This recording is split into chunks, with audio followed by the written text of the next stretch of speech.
أعزائي، واحد من أعلام المحققين الرجاليين المعاصرين المظلومين هو العلامة المحقق محمد الباقر البهبودي. محمد الباقر البهبودي الآن موجود حي. هذا الرجل لعله في 50 سنة الأخيرة يعد أحد أهم المحققين في علم الرجال، إن لم أقل أهم فهو ماذا؟ أحد أهم المحققين في علم الرجال.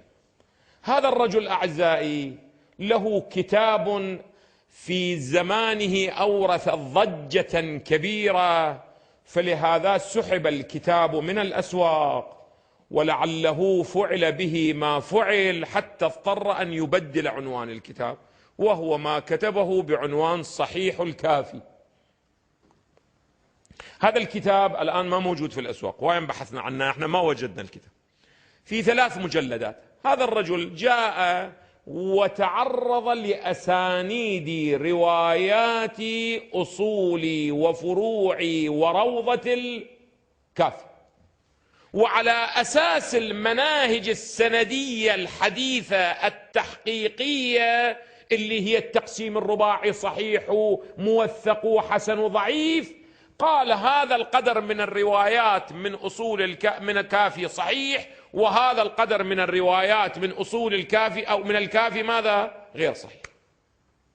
نموذج واحد أعطيكم أعزائي، وهو أنه عندما وصل إلى روضة الكافي الذي هو المجلد 8 من هذه الموسوعة الحديثية المهمة في الموروث الشيعي، هذا الكتاب يشتمل على 598 رواية، يشتمل على 598 رواية. يقول هو بعد التحقيق لم يصح منها إلا 74 رواية. فالنسبة ايش قد أعزائي؟ ها؟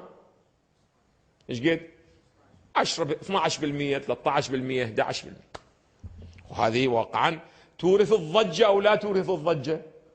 طبيعي بيني وبين الله، إذا كان الكافي هذا وضعه في الرجال السندي، فما بالك ماذا بكتبنا الأخرى؟ أهم كتاب عند الموروث الروائي الشيعي هو كتاب ماذا؟ كتاب الكافي.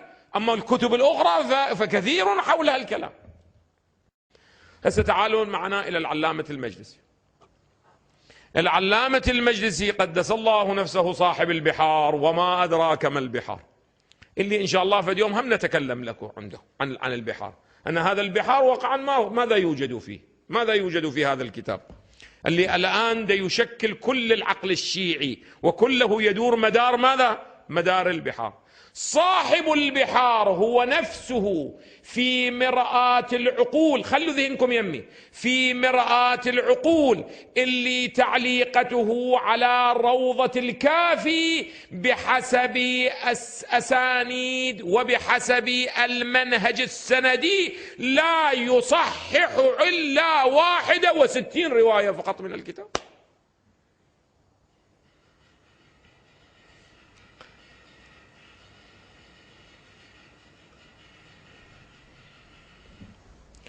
صاحب الكتاب لا يصحح، يعني مرآة العقول. طبعا يكون في علمكم العلامة المجلسي يعتقد أن أصول الكافي وفروع الكافي وروضة الكافي يجب العمل به، ولكن دا أتكلم عن المنهج السندي، يعني من صار منهجه منهج السيد الخوئي. إذا صار مبناك مبنى السيد الخوئي في الرجال فلا يصح من الكتاب إلا ماذا؟ إلا 61 رواية، يعني 10%.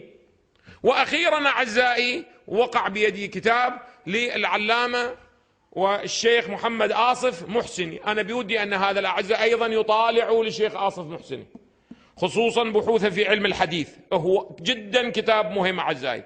هذا الكتاب الأحاديث المعتبرة في جامع أحاديث الشيعة.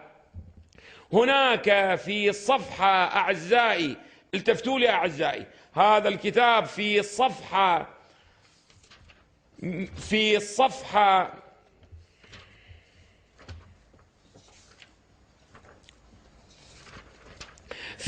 601 يقول: حول أحاديث روضة الكافي.